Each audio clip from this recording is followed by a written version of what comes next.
eu sou Leonice Richter, sou professora da Universidade Federal de Uberlândia, na Faculdade de Educação, e juntamente com a minha colega Maria Célia Borges, da mesma instituição, nós desenvolvemos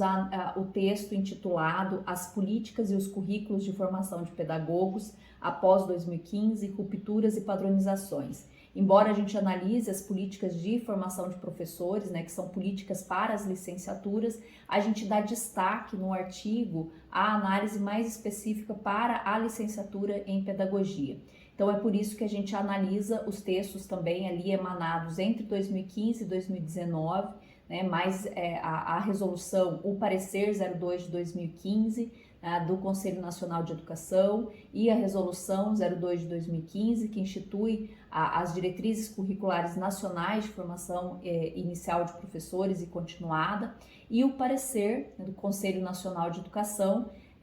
22 de 2019, e a resolução 02 de 2019, que define as DCNs e institui a BNC, formação inicial. Então, no artigo, a gente chama a atenção de que a avaliação dessas políticas, elas precisam ser contextualizadas num cenário mais amplo de análise no campo das políticas públicas, da forma como o Estado elabora suas políticas, e é nesse movimento que o texto faz a análise tanto do conteúdo dos documentos, mas também do processo de construção, né, como que eles foram edificados. Então, esse movimento, inclusive, o artigo analisa, né, como que a resolução, por exemplo, de 2015,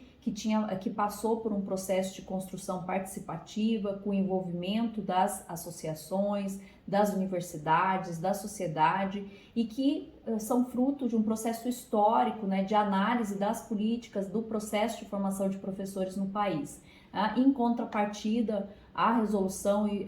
de 2019 mostra um contexto de uma gestão extremamente centralizada, né, marcada por um movimento autoritário, assodado, sem o envolvimento das associações, sem o movimento das universidades, e como isso traz um efeito, inclusive,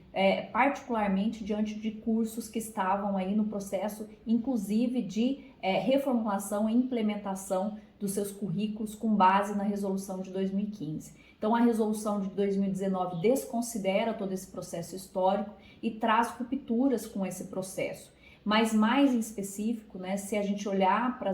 a resolução, particularmente a resolução de 2019, a gente vê efeitos particulares no curso de pedagogia, como, por exemplo, né, o artigo 22, o artigo 13, o artigo 22, que trazem elementos que afetam, né, particularmente, por exemplo, contextos históricos de atuação do curso de pedagogia. No caso do artigo 22, ele afeta o campo de gestão, porque ele define, né, que o curso de pedagogia só estaria apto a formar o profissional para atuar no campo do planejamento, da inspeção, da administração, da supervisão e orientação, se tivesse um adendo de 400 horas a mais, além das 3.200 horas. Então, esses efeitos mostram também um movimento, inclusive, de distanciamento do curso de pedagogia, né, da resolução 2019,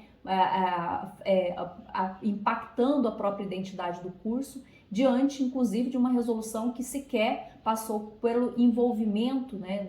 das licenciaturas de forma geral e mais específico do curso de pedagogia. Então, o texto ele tenta contribuir com esse debate, a gente espera adensar as reflexões sobre o tema e a gente deseja a todos e todas uma ótima leitura.